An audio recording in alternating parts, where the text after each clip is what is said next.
তুমি কথা বলো না। আসসালামু আলাইকুম, আমি হচ্ছে শিফা ন্যাশনাল মডেল পরিচালকের বড় মেয়ে। তো মূলত আমাদের বাসাতে এই ঝামেলাটা আমি ছোটবেলা থেকেই দেখে আসতেছি যে মা সবসময় বাবার সাথে এরকম একটা অত্যাচার করে। তো বাবা মনে করে যে আমরা ছোট ভাই বোনেরা আছি দেখে হয়তো বা আমাদের ভালোর জন্যই রেখেছে, কিন্তু আমাদের উপর যেগুলো অত্যাচার করে, মানে বাবাকে যদি না পাই সেই মুহূর্তে আমাদের উপর অত্যাচার করে। যেমন এর আগে একবার হচ্ছে বাবার স্কুলে খেলাধুলা হচ্ছিল, ওই সময় আমাকে এমনি মারধর করে করে আমার দাদু প্রায় দেয়। তো তখন তো চলে গেছিল, পরে আবার আমার দাদি বাবারা পা ধরে হাত পা ধরে তাকে নিয়ে আসছে। তখন আমি বলছি যে জানো না আবার এরকম সমস্যা হবে। পরে আসে তো আমার ছোট ভাইটাকে এমনি মারধর করে করে ওর একটা চোখের ক্ষতি হলো। তো গত আমরা ঈদে হচ্ছে গেছিলাম গ্রামের বাসাতে। তো আমরা যেতে চাই নাই, যেহেতু আমরা আলাদা খাচ্ছিলাম, তখন বাবা বাসায় ছিল না, বাবাকে বাসায় আসতে দিত না। তো বাবা যেহেতু ছিল না দেখে আমি বলছি যেহেতু বাবাই যাচ্ছে না আমরা কেন যাব। তো আম্মুর কথা যে আমি ঝামেলা করার জন্যই যাব, কারণ ওখানে অনেক জিনিসপত্র আছে ওগুলা নিবে, মূল সিদ্ধান্তই ছিল এটা। তো যাই এরকম দাদির সাথে একটুতেই লেগে পড়তো আমার ছোটাম্মু, উনিও কিছু বলে না, ওনার সাথেও লাগতো। আবার হচ্ছে পাশের বাড়ি যারা আছে সবার সাথেই ঝামেলা করতো। এগুলা করে একদিন মানে ঈদের পরের দিন এরকম ঝামেলা করছে, বাবা নওগাঁ থেকে গিয়েছিল, যা ঝামেলা করছে সারাদিন ঝামেলা করে আমার নানু নানি কল দিয়ে বলছে যে তোমরা যদি না আসো আমি গলায় দড়ি দিয়ে মরবো। তো ওনারা এখন মেয়ের কারণে গেছে, গিয়েছে তো ভালো।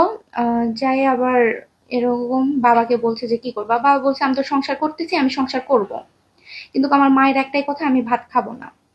তো আম্মু যেহেতু বলছে তখন ওনারা বলতেছে যে আমার মেয়েকে আমি ভালো জায়গায় বিয়ে দেবো, এর থেকেও ভালো অফিসার পাবো, ব্যাংকার পাবো, তাদের সাথে বিয়ে দেবো, ছেলের অভাব নাকি, আমরা আমাদের টাকার অভাব নাকি, আমরা একটা মেয়েকে খাওয়াতে পারবো না।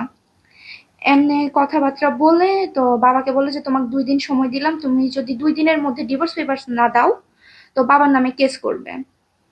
তো এই ভয়ে বাবা আমাকেও বলছে যে কি করব মা। আমি বলছি দেখো বাবা, এরকম ঝামেলা প্রতিনিয়ত করার থেকে একবারে বাদ দেওয়াই ভালো।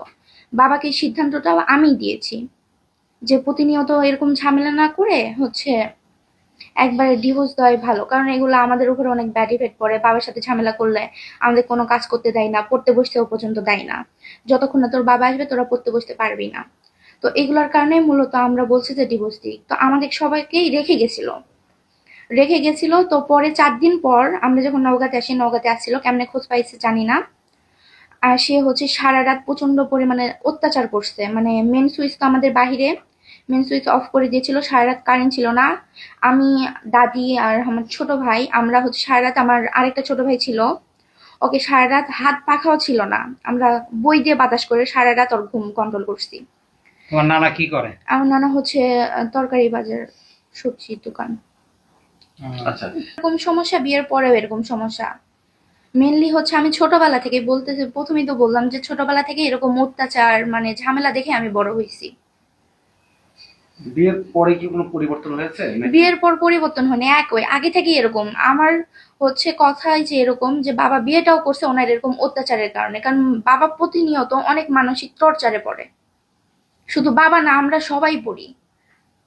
আচ্ছা, না কোনোদিন কোনো অত্যাচার করে না। ইভেন আমি মনে করি যে আমার হচ্ছে নিজের বাবা মার থেকে উনি আমাকে অনেক ভালোবাসে। না না, আমার কোনো ভয় নাই। আমার বাবা আমাকে আগেও বলছে যে তোমার যেটা মনে হয় তুমি সেটাই বলবা। ইভেন আমি তো বললাম যে বাবা যে ডিভোর্সটাও দিয়েছে সেটা আমার সিদ্ধান্ততেই দিয়েছে।